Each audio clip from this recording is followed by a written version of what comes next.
off topic. Those of us at Jackrabbit Illustrated would like to thank you for joining us and would like to thank our title sponsor, Kubota Dealers of South Dakota. With 9 dealerships across the great state of South Dakota, with all the equipment you may need for your home, acreage, or farming operation, there's always a Kubota dealer ready to provide you with the parts, service, and sales you need. Now, with that out of the way, let's get to what you came for. Scared money don't make money, right? That's right, folks. Scared Money Don't Make Money. The spin-off show from the B Team with Ben and Brendan making their picks against the spread just like old times, with the addition of Alex Kenkel and his computer model that is featured weekly on JackrabbitIllustrated.com. As usual, the B Team and all Jackrabbit Illustrated podcasts are live on the Jackrabbit Illustrated Facebook and Twitter pages, along with being live on the FCS Fans Nation YouTube channel. Also, if you don't catch us live, be sure to tune in on Apple Podcasts, Spotify Podcasts, or any major podcast outlet in between. Scared Money Don't Make Money is thrilled to have their show sponsor be Cubby's Sports Bar and Grill in downtown Brookings.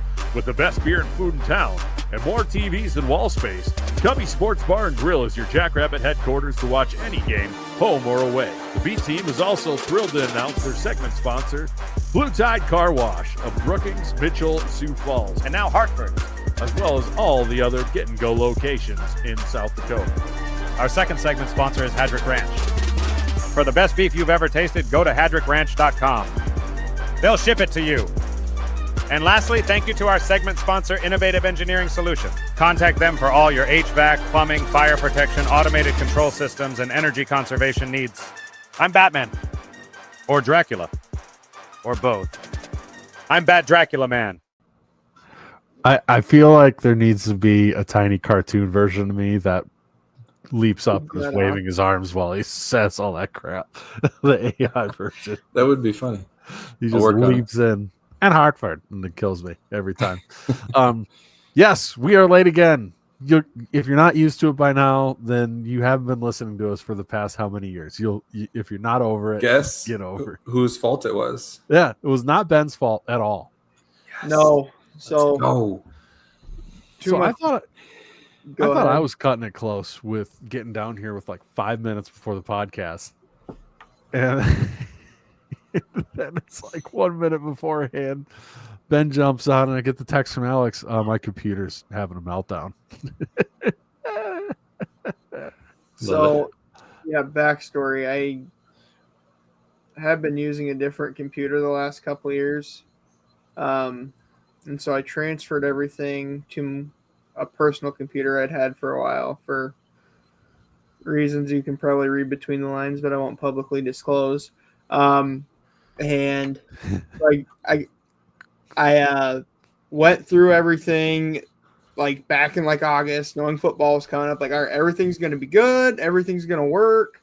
Now that I'm switching off this other computer I was losing access to. And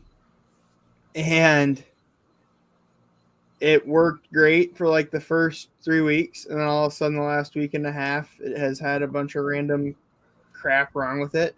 So I finally thought I found the bad Windows update that was causing it. And I took care of that Sunday, and I literally spent like all night Sunday night re-going everything, bootstrapping, a whole bunch of other crap. Worked flawless all week until 5 minutes before we were going live tonight, and it's doing the same crap again. So probably just need to go get a new computer this weekend. Spoiler alert also, unless it magically starts working in the next 20, 30 minutes after the show, by the numbers is going to be missing or late this week. I apologize in advance for that as well. What about the model? Is the model up and running? So I don't have the exact spreads, but I wrote down when you sent the spreads earlier today, Ben, what it picked. So we at least have the picks. We don't have the exact spreads. I remember roughly what they were, but I at least know what it was going to pick. So we can go from there. Good enough for me. All right. We'll get right into the recap of the picks. What is our pick recap segment brought to you by, or who is it brought to you by? Well, our show sponsor is Cubby's Sports Bar and Grill downtown Brookings, South Dakota. Cubby's Sports Bar. Everybody loves Cubby's. Who doesn't have memories of Cubby's? If you've been to Brookings, been to a game, and odds are you've been to Cubby's. Otherwise, you just didn't go downtown. Cubby Sports Bar and Grill, the best sports bar in South Dakota, 60,000 TVs, rough estimation. You can't turn your head without seeing 15 TVs in your view. They are the place to go to get great burgers, beer, cheese curds, and nachos, J.I. Italian nachos. On occasion and special instances, occasionally they make an appearance. Cubby Sports Bar and Grill has been an awesome partner for us at Jackrabbit Illustrated. We're more than thrilled to have them be our show sponsor. And then your recap sponsor would be Blue Tide Car Wash of southeastern South Dakota, with locations in Hartford, Mitchell, Sioux Falls, multiple, like 19 locations in Sioux Falls, none of them north enough for my liking, and then one in Brookings. Get yourself a Blue Tide Car Wash subscription. I know Jim Poppin even has one. He lives all the way. He does not live in southeastern South Dakota. I'm not going to give away where his house is, but it's not close to southeastern South Dakota, and he still manages to use the tar out of it during football season because he's driving past Mitchell or Brookings or Sioux Falls, and he's snagging car washes, and it's saving him money. So something to consider, even if you don't live in those towns. If you're going to games every weekend, you can swing through and get the car all spiffied up before you go to the tailgate and look like the prettiest little belle of the ball on your pretty ride when you drive into the tailgate lot. Perfect. All right, I'm going to roll through these quick, and when I do this, I'm not looking at the screen, so if you want to comment on a game, speak up. Okay. First off, we've got Monmouth taking out Villanova 51-33. Pretty impressive win by Monmouth there. It should be. I said this on Twitter. The CAA should be tried for treason for having Monmouth's offense hidden on Flow Sports. Who doesn't have Flow? Anyone who's not a huge wrestling head like you guys. It looks like your game's being broadcast on Flow right now. Or your screen. This is my wife's laptop computer. I couldn't get my cam hooked up to this one. I did get my mic at least hopefully the audio quality is not garbage either. It's not just wrestling. There's a lot of dirt racing on there too. That's why I have Flow Sports. So there it is. Okay. Yeah. Between those two. All right. Then we had Northern Arizona winning but not covering against Incarnate Word. We had Abilene Christian winning and barely covering against Austin P. And not barely covering. They were underdogs. Sorry about that. Yep. They won by 14 and they were 13-point underdogs. That was a pretty high scoring affair, 45-31. Then we had a barn burner in Illinois State. North Alabama gave them all they could handle. They had to go to overtime to win that one, 38-36. Yeah, Brendan, you kind of talked about it. It's hard to know what to make of that one because of it was like a 7 between the double overtime and 2 lightning delays, and it was pouring weather. So, I mean, like, a win is a win in those circumstances, but at the same time, you took a not very good North Alabama team to double overtime to get the job done at home. Yeah, I'm with you, Alex. If it wouldn't have been for the lightning delays and everything else, I would have probably dropped Illinois State pretty hard. I did a little bit still. Yeah, I think I dropped them a little, but overall, it's hard to judge a team off of those circumstances in that weather with multiple delays too harshly. So, but I'm going to keep an eye on them going forward. Their balloon is deflated a little bit for me. Then just to back up, I don't want to take too long because we are going to have a quick show tonight. But I was very impressed with Abilene Christian's offense. I didn't think Austin Peay's defense played particularly poorly. That's kind of been their calling card. And obviously, as you all know, I was high on them. They thought their defense played okay, but their offense just was like 3 and out, and then that's hard on a defense after a while, right? I mean, it just not conducive. Then next up we had USD taking care of Drake 42-21, and by transitive property, which we know always works. It's undefeated. And by way of USD fans, they're better than us. So not only that, game against Drake proved it. We would be a touchdown and a half dog to Utah Tech. It's just science. It's just science. I think the one thing you can pick up from that game is Phillips for USD. That kid hits he's the real like deal. Lightning. He's serious. Like if he's one of those guys, if your D line's not holding him up and making him make a stop and cut, he's going to gash. He's getting 4 yards because his momentum's that fast to speed. And the other thing is, if Bauman has a run game that's dangerous that you have to focus on, he can be himself again. But if you stop that run game, he is still similar to the way he was in the first 3 games from what I saw. If you slow down the run game, he's in an obvious passing down. He still struggles, but or has been struggling anyways. But if he's got play action he can play off of, he was sharp.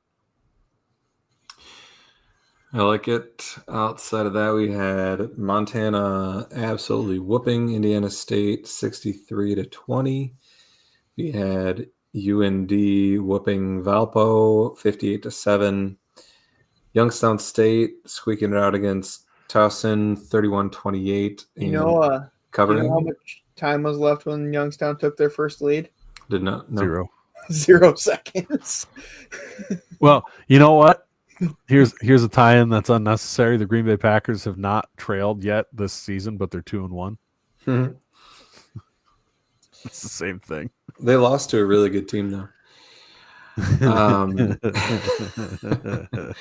Okay, you lost to the Falcons, who lost to the Panthers by 30. Relax.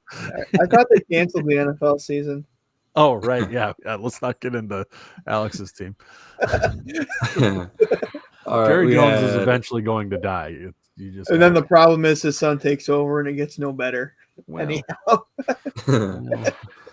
Next up, we had Jacksonville State barely covering and beating Murray State 45-10. Brutal backdoor. This is bullshit. You're the FBS team. What are you doing scoring touchdowns with a minute 15 left? They knew I was the only one that took Jacksonville State. This is garbage. Through actual analysis, it's kind of like what we were going to ask the coach at Media Day, but then we were kind of too chicken too. How do you judge progress if you're still losing games? I think they've looked better this year. Yeah, they're 0-3 or 0-4 now, but they have looked better this year. They're not just going to roll over and die. We'll see how long it takes of losing every week to change that, but at least through 4 weeks, they have at least played hard. Yes. Yeah. You'd think they'd be playing well enough Michael Batts would show up, but he's abandoned us. Yeah, I haven't seen him yet this year. And then we had Southern Illinois with an impressive win, 59-31 over SEMO, at SEMO, and covering. And then Utah Tech beating UNI 20-9 and covering. So to recap the picks, the model went 7-4, pretty good. Alex and Brendan went 8-3. Congratulations, guys. Okay, that was good job. But I went 10-1. So a little pat on the back here. 10-1 against the spread. Your shoulder sore? Pretty good. And I actually I'm in a college football like pick'em league where you just pick 5 spreads. I went 5-0 in FBS games as well. So 15-1 combined. That means the bad week's coming. Bad week's coming. I think with the lead you built up, that your punishment should be the one we discuss in the group chat, because you're gonna love what's coming in JIAI. Video game we won't name. Yeah, I don't even know if we can say it without the video getting. We cannot say that on air. All right. Speaking of JIAI, Brendan, who sponsors JIAI? JIAI is proudly brought to you by Hadrick Beef. I just got my super secret special delivery yesterday. Met up with Troy and the whole, well, not the whole family, most of the family. They were headed down to Austin for beef convention and was able to hook up, get some dino ribs, which, I mean, like I've looked before in the past in Sioux Falls, like every Fairway, Meat Lodge, Renner Locker, Costco, Hy-Vees, everywhere. You go to every one of them, and I couldn't find dino ribs. And I text Troy, I'm like, hey man, you have dino ribs? He's like, hell yeah, we're doing some this week. And so he hooked me up with 3 packages of those. I got my victory brisket and some hamburger from him, dropped it off, easy pickup, and away you go. So I got a guy, and it's awesome. I love it. I don't know what it is, and maybe I'm not supposed to even say this, but I'm going to. So apologies, Troy, if it was supposed to be a surprise. But Troy said he's dropping off a consolation prize for me for Hobo Day to make for everybody. So Oh, really? Yeah, I didn't hear that. Wow. No, this was just when he texted me today this afternoon and said, "Hey, I dropped that brisket off at Brendan's house. Here's what you owe." He said, "By the way, I've got a consolation prize for you. I'm going to bring you got to make during Hobo Day." So I, honest to God, have no idea what it is, but I guess everyone will get to enjoy it. Like a it. rabbit? Beef, it's going to be beef heart or beef tongue or something that you're going to have to make. I like tongue tacos. I haven't. Yeah. La lengua tacos are had them terrific. before. Or a little tripe. Yep. Dude, tongue tacos, I'm not kidding you, are fantastic. They're really good. They taste like the carne asada, but they're not chewy. They're a lot more tender. All right. Well, thank you to Hedrick Ranch. All right. Yes. This week, again, we have Sleep Token on the cover of JIAI because that concert was incredible. If you get a chance to go to Sleep Token concert, go. I still think it's Rey Mysterio. It's still not. First up, if you noticed in the YouTube like cover image or whatever, Brendan is jumping into the JIAI game and did a very good job. It sounds like he used a paid version, which is cheating. I did. You got to use the free version that like gives you random stuff all the time. But no, it looks really cool. I like it a lot. So good job there. And then to recap how I did in my picks. Oh my God. I don't know if you can, you probably can't read that, can you? Yeah, I can save it. Oh, geez. Good. That's what you get. Yeah. Yeah, everybody's like, please, sir, your picks. Just one tip, wise one. Jeez. Just one tip, not the. No, you can't. That's too late. He's the tip man. tell parlay winner roll. I save my bankroll. Anyway, I will need time to book it. Yeah, 10-1's pretty good, so I had to celebrate that. Next up, this is for the upcoming game against Mercyhurst, who, if you didn't know, it is a Catholic university. Is the screen super tiny for you guys too? Is it tiny? No. All right, hang on. I'll zoom in so people can. Tiny. It's really not. People can read. Oh, this is not easy on a trackpad. I gotta say, I don't mind the blue and the yellow helmets. That'd be a fun one to roll out someday. Yeah, it's not bad. Yeah, had to give a shout out to the Rapture. Okay, so I gotta ask. I have where did that come? Where's this Rapture stuff coming from? Oh, don't start that conversation. You're the one who put it in there. Just for what do you fun. mean, me starting it? We're moving on. Okay, all right. We don't talk religion or politics on this show. That's true. We're not going to start today. Says the guy who puts Rapture in his AI. You're right. Lastly, I made this. This is a meme, not JIAI, but threw it on Twitter. And before we make our picks, let's discuss the old. Are we going to talk? We are talking about this. I thought we were going to make it a fast show. I thought we scrapped it. Just shortly. Okay. In, I don't know, 20 words or less. Who do you want to talk about? You want me to talk about it or Alex talk about it? I mean, I feel like both of you should add your right. comments. I'll add my comments. In case you don't know, I cannot recommend enough listening to our boy Zach McKinnell here and Sam Herder. They talk about it on their pod this week, the FCS Central pod, I think, or no, it's Sam Herder's pod. If you can't go to Sam Herder's Twitter or Zach's Twitter, they've got it on there. They talk about there is and then Sam and Hero Sports has a couple of articles on this. The FCS playoffs is being approached by private equity and looking at making it a separate from the NCAA playoff for tournament, similar to the way that the FBS is. If you weren't aware, the FBS playoff, the college football playoff, is not run by the NCAA. It's not a part of it.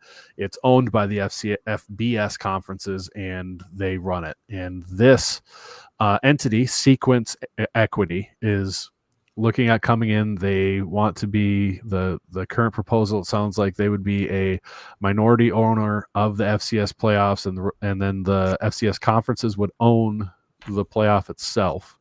And Sequence Equity would be coming in with a bunch of money to infuse into the playoff. And they see it as an opportunity to get some money back because they feel that it's underrepresented, which I absolutely agree with it being rolled into all of your Olympic sports and all these other sports for the TV contract that the NCAA gets, because if you don't know, it's one balloon TV contract outside that is separate from the big NCAA tournament for basketball. So that TV contract is set with cross country and baseball and softball and swimming and diving and track and field and every other thing you can think of. That's all one big contract. So their proposal would take the FCS out of that TV contract. It would have its own separate media deal that Sequence Equity would help the FCS conferences get and, acquire. We don't know how that would look. It's all very vague right now. I know on Twitter, I've been kind of negative or skeptical of it.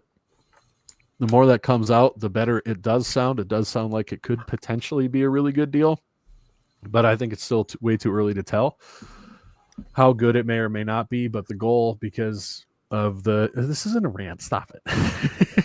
Brendan's rant's brought to you by Mensch Greenhouse. The goal is, right now, your FCS teams generally can lose money by hosting playoff games because you have to put up a bid and then you have to give 85% of your ticket revenue to the NCAA for them paying for the travel for other teams and hotels and all this other stuff. So the goal here is to make it so that you can make money on being in the playoffs, because this would be properly marketed and would have proper sponsorship. And like was explained to me by the main man at Hero Sports who brought this up, Casey Smurthwaite. He's the one who wrote the article, I believe, initially. As of right now, if you want to buy a spot in the stadium for the football championship sponsorship, you have to buy 3 spots in cross country, women's basketball, and wrestling just to get that advertisement spot. So that makes it harder to get advertisers. Those sort of things are things that would get cleaned up with it being separate, and you'd be able to have more money in. And in theory, if that money's enough, it will entice other programs to invest more in their programs, to get into the playoffs, to make deeper runs into the playoffs, and just get more income coming into the FCS schools. There's a lot of ways that could go wrong. Off the top of my head, if they decide that we're going to do the neutral site semifinal games or neutral site semifinal and quarterfinal games, that would be negative in my opinion, and a bunch of other ways. But there's a lot of ways it could go positive. That right now, negative or positive, the sky's the limit, because we don't have any idea really what's at the structure would be. So that's my apparently at least 3 minutes of jabbering about it, and that's a super quick, fast view. Just under 20 words. You did a great job. So, I love how it's more complicated than that. Like you were like, do you want Alex to talk about it or me? Because I only have a few thoughts on it. That was a few. Rants for 10 minutes. It was. We're not even over 3.5. You're like my wife when I go to the bathroom. You've been in there for an hour. You probably are. The show's still on. These shows are 20 minutes long. How is it an hour? So to add my couple 2 cents, yeah, I was, when I first heard about this Monday night, was that Tuesday maybe? Yes, last night I was hardline against it. Like, this sounds terrible, but then I heard this equity group's going to be the minority partner and the conference commissioners are going to be in charge. That helps me out a little bit. I think there's interest from them, because I posted this on a message board and I rightfully got called on it, and then actually I couldn't find the source. But I thought I heard at one time the only conference currently that gets any revenue is the conference that wins the championship. So unless you are a Missouri Valley football team. Where'd you see that? Exactly. I heard it, saw it somewhere a couple years ago. Someone asked, where did you see that? I don't remember. Okay. I apologize. But they're the only conference that gets a payout, which is why most teams lose money on the playoffs, because unless you're in the Missouri... okay. Gotcha. Yep, go ahead. So unless you're in the Missouri Valley Football Conference, except for 3 years in the last 15, no one else has gotten a payout. So I'm sure that's enticing to a lot of the commissioners. Once again, Brendan talked about it, the TV value side. And I just want a couple notes I had that I sent to the group chat and the F in chat. I'd have 3 non-negotiables if I was the commissioners. We're going to stay at 24 teams. I think that's perfect number of teams. Quarters and later still televised, which it sounds like they're trying to expand the TV rights. That should be a non-issue. And no neutral sites till championships. What Brendan talked about. Potential growth I see. You could go up to seeding all 24 teams now. That revenue comes in a little bit. I think that would be beneficial from a competition standpoint. If they're trying to get better games on TV, I could see them going back down to 8. That wouldn't be my preference, but we had 8 for how many years? Life will go on if they go back down to 8. Random guess. Awful. Random guess. I bet they stay at 16. I'd like to see them overhaul the playoff committee. I'd like to see them do something independent and metric based. Shocker coming from me, right? Man. Right, but just to make it transparent, and then I'd like to see them move the playoffs back a week to allow the regular season to match up with the FBS. Because currently the reason we're able to get the quarterfinals on TV is the only other game that week is Army-Navy. So if you move everything back a week, you can now get pretty much every second round game on TV, and there's very little up against it. Quarters, you'd have to go up against conference championships, but I still don't. For FBS, I still think you're going to draw about the same for that. Personally, semifinals would then be sorry, I lost my notes. Semifinals would be up against college football playoffs, first round. That's where they currently are. The semifinals will then be unopposed, which I also think would be huge. Okay, that's what I thought I was going to say. So I think the potential viewers you lose in the quarters, you gain back in the second and semifinals by running them unopposed. So I think that would be pretty good. Then with this 12-game scheduling, everyone's freaking out about teams having to schedule week 0 games. We can get away from that too. So that's my additional thoughts. Right. I think the coolest way out there possibilities if it's owned by the FCS and owned by you can't add my rant onto his rant. That's unfair to Alex. I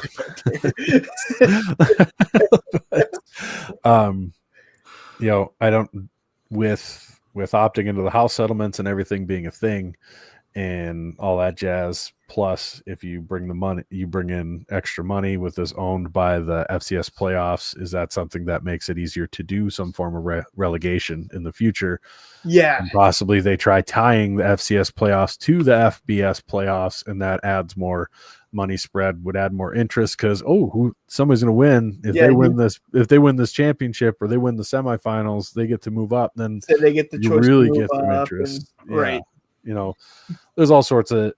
And that's on the positive side, of course. But there's a lot of negatives with having, the mess of collegiate football right now was started because of money, private equity, and TV deals. So always keep that in mind. But I think that's enough on that. Ben goes 20 or less on a very complicated topic, which was why I was like, no, Ben wants this show to be 30 minutes, so we're gonna not probably do that. Would have been there. And then Ben brings it. Yeah, we would have been at 30, and then Ben and of for all everyone people, else, Brendan and I literally talked about, do we want to talk about this in our show group chat? And then we're like, no, we'll try to get out of here in 30. And then Ben goes and brings it up on air. See, it's a big Ben deal. Secretly loves the longer pods. It is a huge deal. You're right. It genuinely, like, I cannot recommend enough listening to Sam and Blue Blood talk about it and read the articles on Hero Sports by Casey Smurthwaite and by Sam Herder, and then read the other article that is on, I think it's The Score or something that was retweeted by Sam.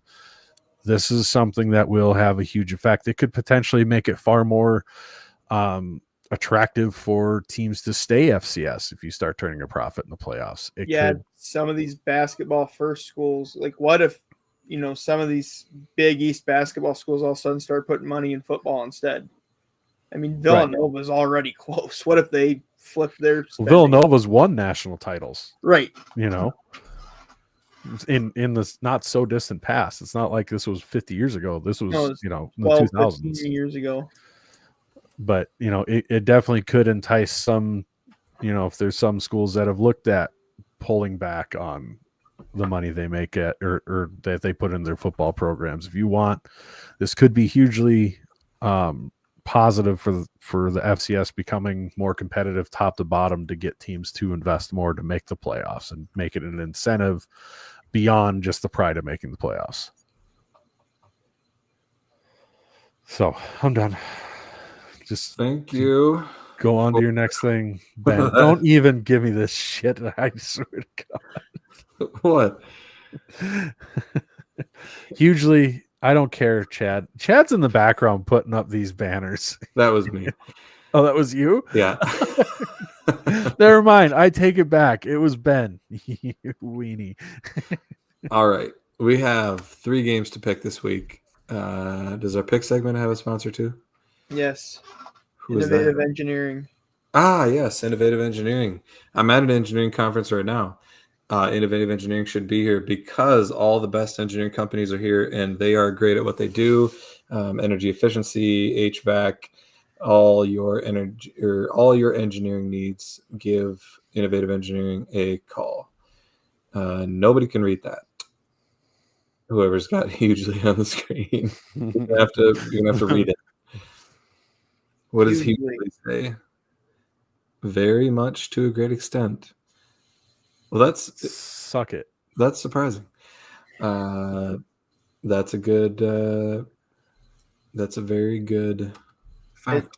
I think it's an adverb, not an adjective, though. If we want to get into grammar class here, just what the definition says. I just work here. It is in the Cambridge English Dictionary. So, suck my leftical. All right, moving on. We have Idaho going to Montana, and FCS Sportsbook, which is what we have to use because it's the only one that has consistent spreads, has Montana as a 14-point favorite. So, God bless you. Sorry, I couldn't mute in time. Panic! The model had Montana favored around 7, so it is going to take the Vandals to cover, and I agree. I think that's way too many points. I think this is a very interesting game. I don't think either team has played their best ball yet, but I do like the way Montana has seemed to get better every week. Ayat's been playing really, really good. But even still, that's too many points. I think Idaho covers as well. Idaho has only played well, in my opinion, against their FBS opponents. You can make the argument that they'll do it because it's Montana in a big game. But those were not good FBS opponents. So, I mean, if it was Montana at home against those teams, You mean Idaho? No. I mean, Idaho played well against those FBS teams. But if those FBS teams had to travel to Montana, I'm not sure I picked those teams in that environment. I think I'm going to take Montana to cover. With them sticking with Ayat and him looking a lot better. Outside of playing FBS teams close, I haven't been super impressed with Idaho. And I could see new coach in that environment who, he was on the staff when they played there. I don't know. I know Kevin Marshall loves Idaho's quarterback. I'm not sold so far this season. So I'm going to take Montana to actually cover, which is a lot of points in a rivalry game, but I'm going to go that route. I will agree. I don't think Idaho's that good, and I think Montana is a real deal. So I'll take Montana to win and win by a yacht. No laughs for that one.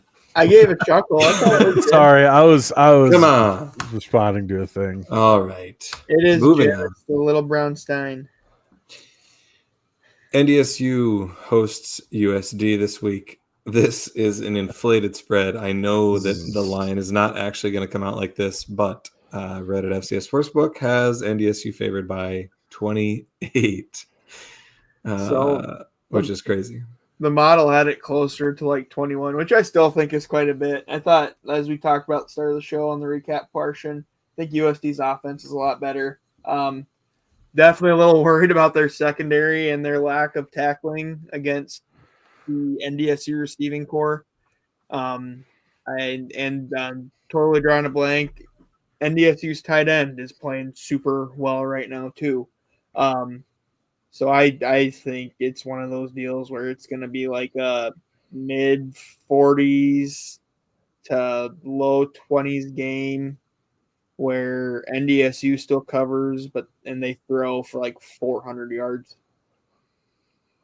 Well, they'll not. They won't cover the 28. No, sorry, USD still covers. Yes, but NDSU throws for, like I said, like 400 yards. So I had picked USD to cover pretty easily, but I look at it. Seth Meyer says, USD covers that pretty easily. Their D is actually pretty good. Should keep it somewhat close. Is their D that good? They've played nobody. Their front seven's been okay, but their secondary hasn't. And the other thing, if you go, granted, it's been weeks ago, but if you go back to the little Lamar game, and I didn't mean to talk over you, Brendan, but I sent this in our group chat. They really struggled with +1 run game. What's NDSU going to do with Cole Payton if they have to? Mash. +1 run game. Well, and they shouldn't say this like I think their defense is at minimum solid. They could be very good.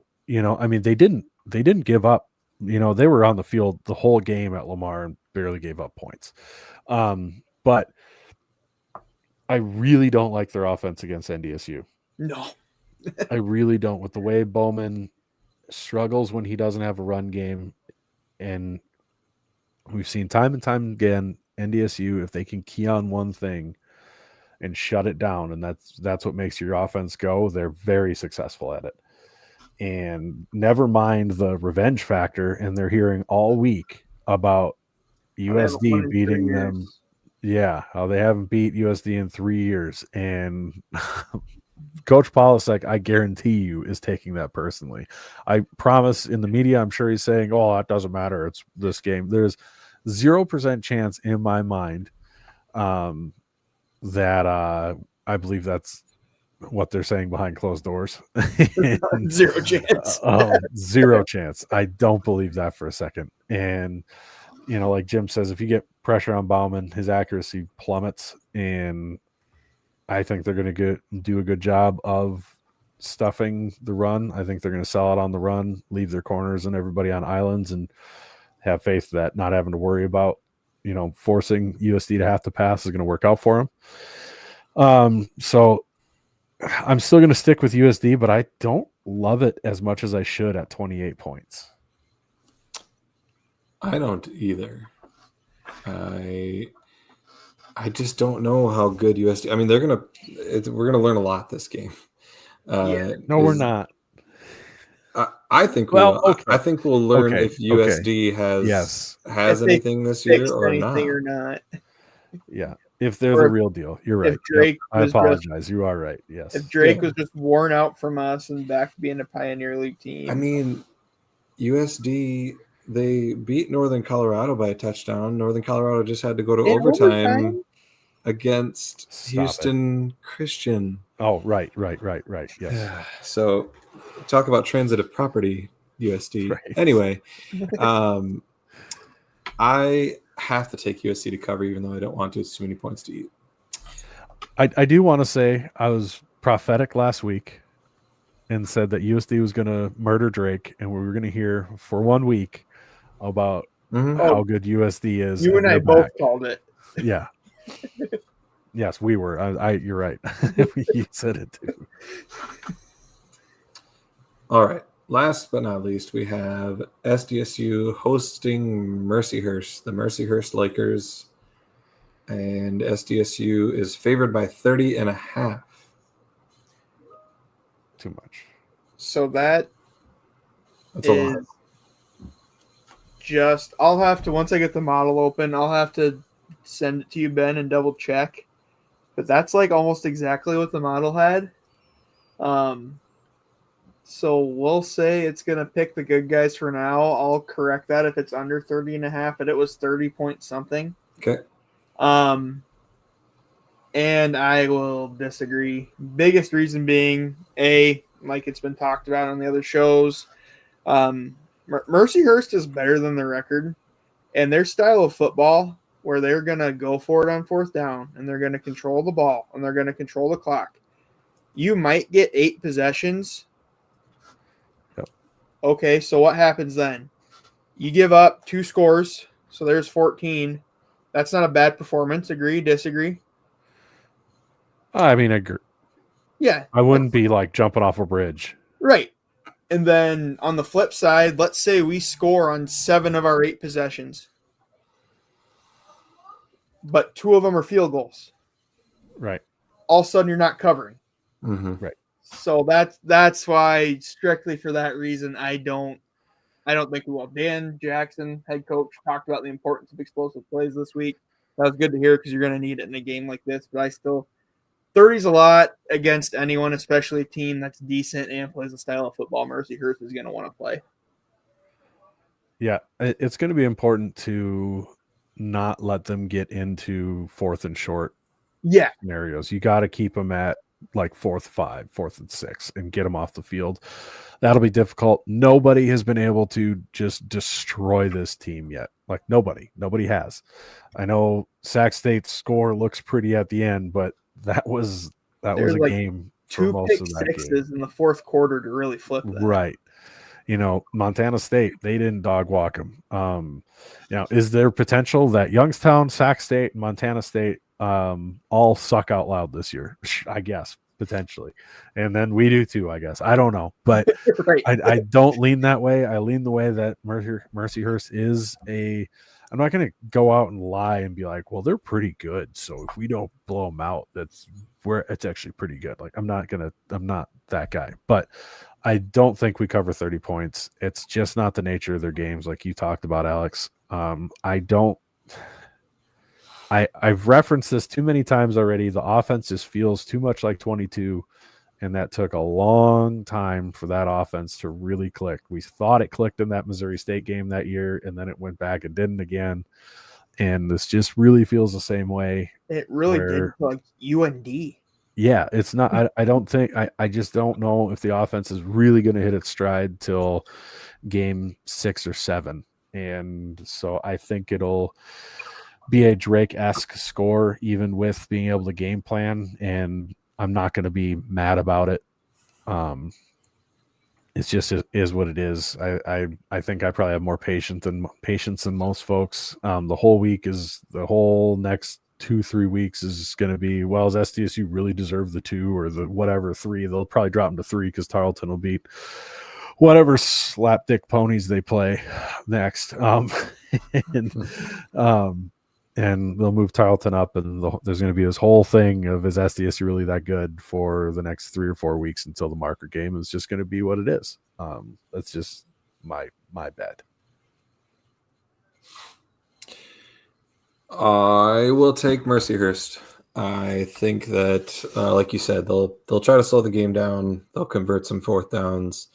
They'll limit our possessions enough to the point where it's going to be really tough to win by that much. So 30.5 is too much. Interestingly enough, you mentioned your model was around there too. Sagarin's about 30 as well. So sure. It's really not that crazy of a spread. Well, Sagarin factors into the model, so that would make sense. Yeah, but if you can find this spread, I'd probably lean Mercyhurst. Yeah. All right. Well, we didn't quite hit the half-hour mark, but we hit the 45-minute mark, so we'll call that a win. Where's Jim popping at when you need him? There he is. Like clockwork.